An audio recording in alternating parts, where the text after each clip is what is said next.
tienen ustedes la nota introductoria sobre este tema, desde luego apasionante, nada más ni nada menos que estamos hablando de nuestra principal herramienta de comunicación y de cómo ha ido evolucionando y seguramente lo hará en el futuro, y para eso me da mucho gusto conocer las impresiones, sus reflexiones a tres compañeros de este programa. Pablo Bollosa, ¿cómo estás? José Luis, muy buenas noches.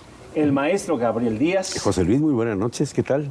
Y el maestro Sergio Vera, ¿cómo están? Encantado de verte, José Luis, Pablo, Gabriel. Sergio, Gabriel, ¿cómo están? Bueno, revisando las notas, bueno, en nuestro abecedario ya tiene hoy 27 letras, ya no las hemos enseñado. Pero hace mucho. En los estudios. Eso ya viene Mucho, muy Sí, lejos. hace mucho. No es tan nuevo eso. Y otros cambios que ya se están aplicando, pero que ahora, hace un par de semanas, se dan a conocer y dice que van a aplicar a partir de enero del 23 ya. Eso en los tiempos de la Real Academia, que como decíamos, no son siempre los tiempos de la gente. Nunca son los tiempos. Y ni pueden ser. Ni deben ser. Ni deben ser. Ni debemos pretender que lo sean. ¿Por qué? A ver, primero que nada, hay que hacer un poquito de reflexión histórica. La Real Academia Española data de 1715, en el reinado de Felipe V. Y su lema creo que es bastante explicativo. Dice, fija, limpia y da esplendor. La idea era fijar las reglas. Parece comercial de jabón, perdón que lo digamos, pero... Bueno, no lo sé. En aquella época a lo mejor no había comerciales de jabón. Eso es Más cierto, bien eso es creo cierto. que los comerciales de jabón parecen lema académico. Pero bueno, es al hablando de revés. términos Tienes históricos. razón, es al revés. Es al revés, Ahora tienes bien, razón. durante mucho tiempo, las academias del orbe iberoamericano eran dependientes de la Real Academia Española. La Academia de la Lengua, la Academia Mexicana de la Lengua, data de 1875, si la memoria no me falla, pero llegó un momento en el cual fue necesario que las academias tuvieran su propia autonomía por la inmensa variedad de expresiones regionales, de coloquialismos, vamos, las diferencias que constituyen. No se habla igual el español en México que en Argentina, que en España o que en Colombia.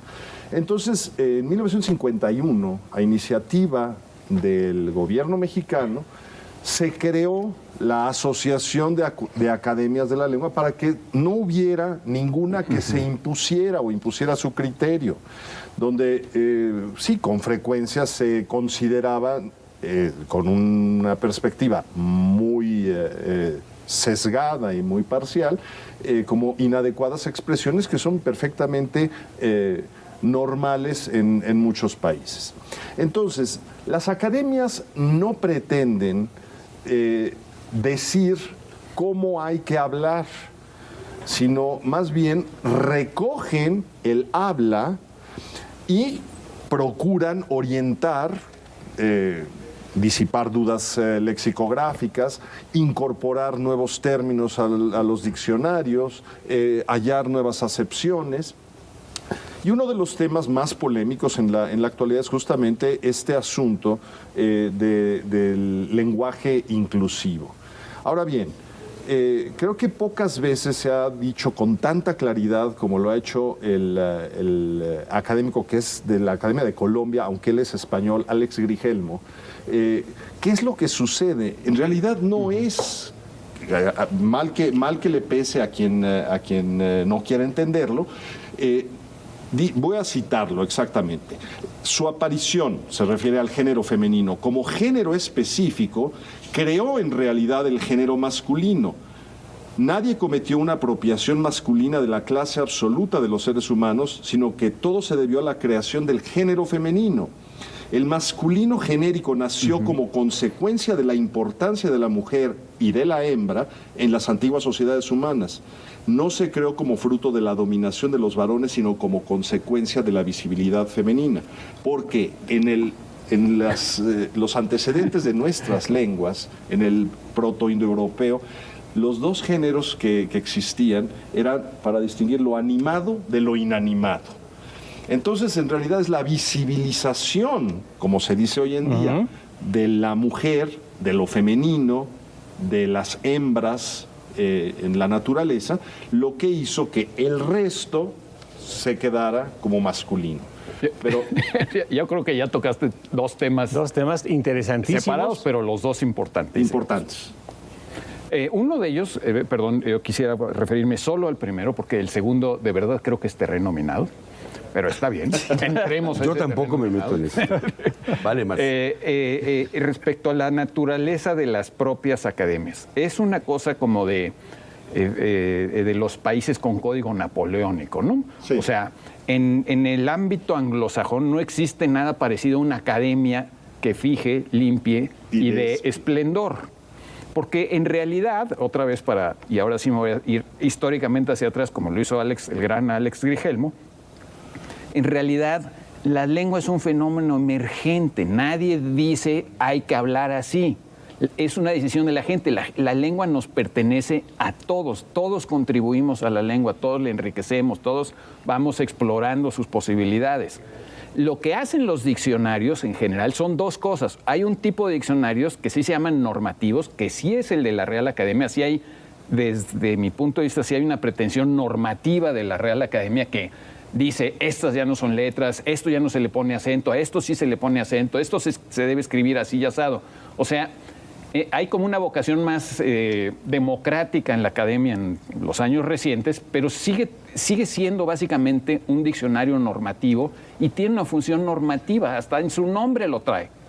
Y en cambio hay otro tipo de diccionarios que también van desfasados, también necesariamente vienen años atrás del fenómeno lingüístico que es, pues, instantáneo. Cotidiano. O sea, nuestras ocurrencias vienen ahorita podemos inventar una palabra, si pega, pega, si no pega, no pega, ¿no? Y ese otro tipo de diccionario es el diccionario de uso, no normativo. El diccionario de uso sí pretende recoger el uso, pero es solamente una instantánea, una fotografía, en el mejor de los casos, más o menos no muy difusa, en el mejor de los casos, de algo que no está estático. La vida es una película. En el mejor de los casos es un fotograma movido. No hay manera de fijar la lengua porque la lengua es un organismo vivo que todos los días está en constante evolución. Es un fenómeno emergente, como lo es la economía, como lo es en el fondo también la gran creatividad humana. Ni Shakespeare ni Sor Juana surgieron por una instrucción de una autoridad cultural que dijera, hágase Sor Juana, hágase Shakespeare. O sea, estas cosas van de abajo hacia arriba. Lo que ocurre es que, aunque no lo quiera, la academia pues, está arriba. No está en la calle donde vive la lengua. Pero está en otro lado, está en una cosa que se llama academia, que muchísimas lenguas tan ricas como el español, tan perfectas como el español, no tienen necesidad de una academia, porque los dueños de la lengua somos nosotros mismos. Pero sin embargo, van a invitar a ser académico. No. Pero sin embargo, Pablo, se le consulta, se le revisa. Pero es una necedad hacerlo y además muchas veces se equivoca. Bueno, pero ustedes acaban de oír dos elocuentísimos discursos a propósito del lenguaje y su evolución. Creo que mejor imposible, con una propiedad, con una precisión impecables. Pues lamento decirles que el lenguaje no es hijo de esta elegancia. La lengua española es hija del latín vulgar, claro, del que hablaba la raza, del que hablaba el pueblo, no del que hablaban los aristócratas. Es hija del latín vulgar. El de agente dinamizador del lenguaje eso es la gente, como acaba de decir Pablo. Pero a propósito de esto, yo recuerdo en mis años de preparatoria fui objeto de unas tensiones contradictorias, porque el maestro de geografía, mi querido Silvio Márquez, dictaba y de pronto decía, oiga maestro, ¿eso cómo se escribe? Preguntábamos. Contestaba, como puedas. Sí. Como puedas. Y teníamos al maestro Antonio Raloy Pou de Vida, que había hecho el diccionario Porrúa, que al contrario, era un soberbio defensor, pero del lenguaje, y había que escribirlo así y así. Entonces, ¿qué hace a uno entre el maestro de geografía que decía como puedas y el otro que era excesivamente normativo?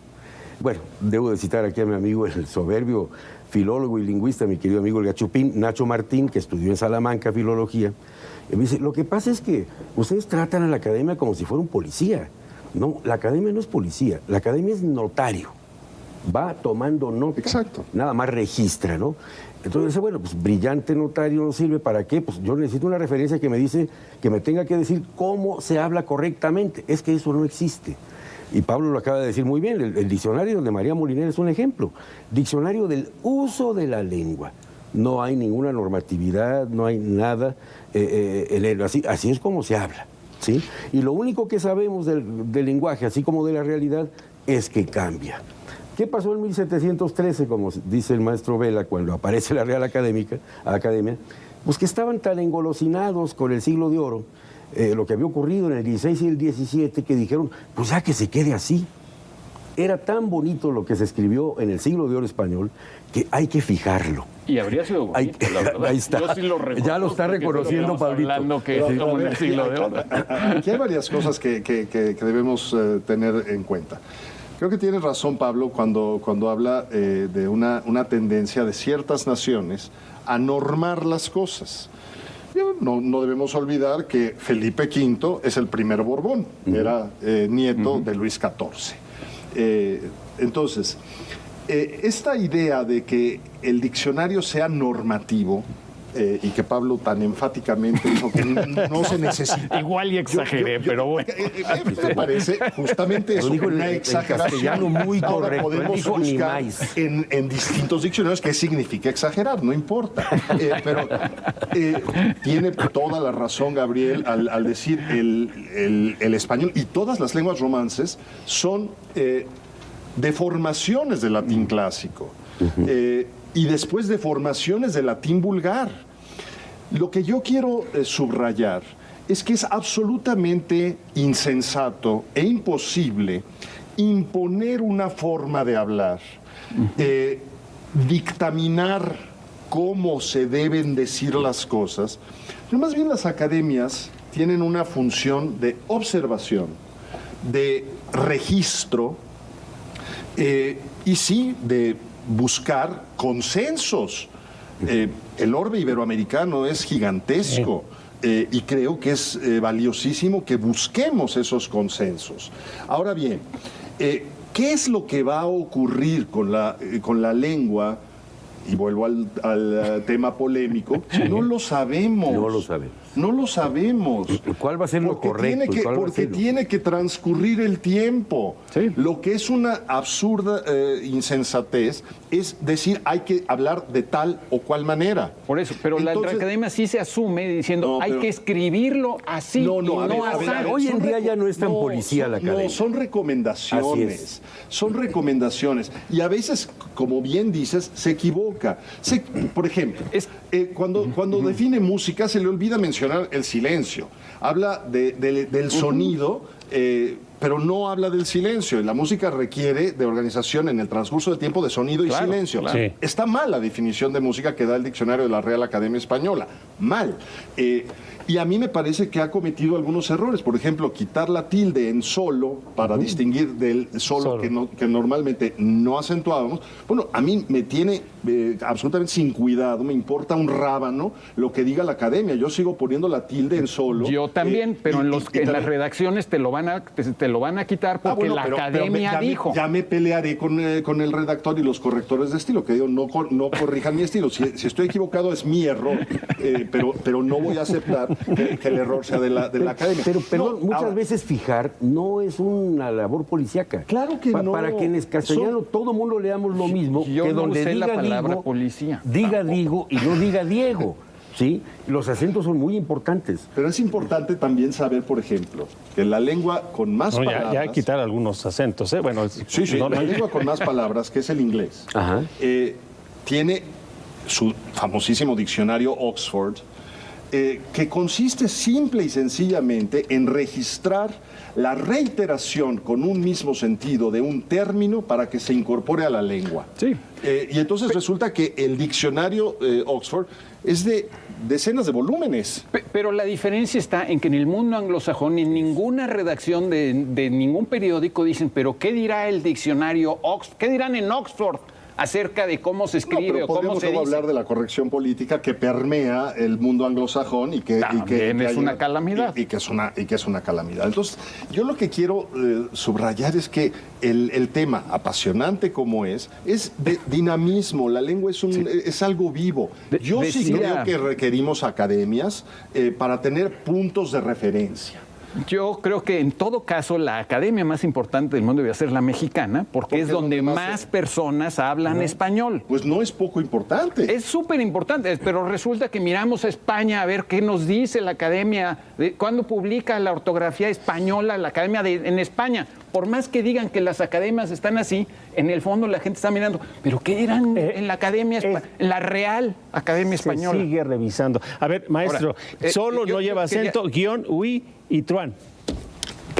Ya no lleva acento. Los monosílabos no.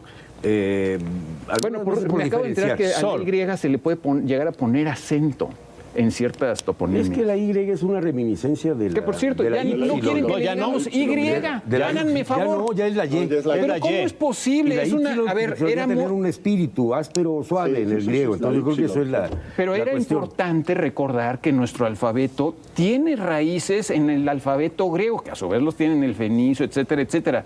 Pero de otra forma vivimos solo en el presente, en lo que nos parece bien ahorita. ¿Cuál es el origen? Eso es un error. Es un error craso de la academia y la gente le va a dejar de decir. Prerrománico de la península ibérica, pero que además estaba influido por las lenguas germánicas, celtíberas, etcétera. Además los layetanos, los fenicios y todo lo demás. Y luego la influencia árabe. La influencia árabe, claro. Es gigantesca. Sí, y influencia vasca. Este afán de hacer una cuestión de...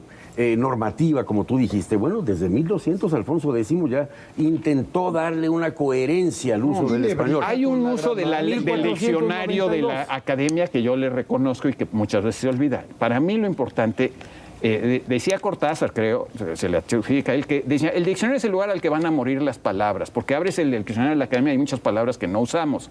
Eso está bien, aunque la gente crea que está mal, y con todo respeto, Cortázar se equivocaba, porque necesitamos un diccionario para poder entender la literatura del siglo de oro, donde hay palabras que ya no usamos, y sí es importante que podamos disfrutar de nuestros clásicos acudiendo a un diccionario y viendo qué significan la pregunta, las palabras, Pablo. Entonces, aunque ya no las usemos. Que cada quien hable como quiera y como pueda. Es que eso es lo que ocurre y debe seguir ocurriendo.